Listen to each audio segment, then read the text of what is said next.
Мэру Конотопа не понравился комментарий женщины под его публикацией в Facebook.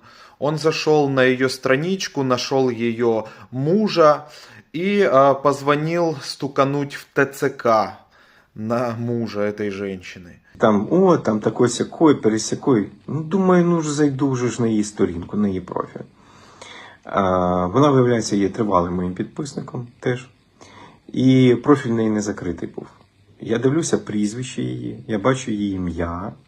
І написано, що вона в шлюбі. Я заходжу, подивлюся, з ким вона в шлюбі, хто її чоловік.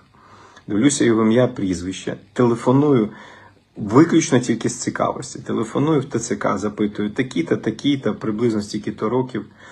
Да, є. Нещодавно оформив догляд за матір'ю, що вона в нього хвора. Ні, дай Боже здоров'я матері.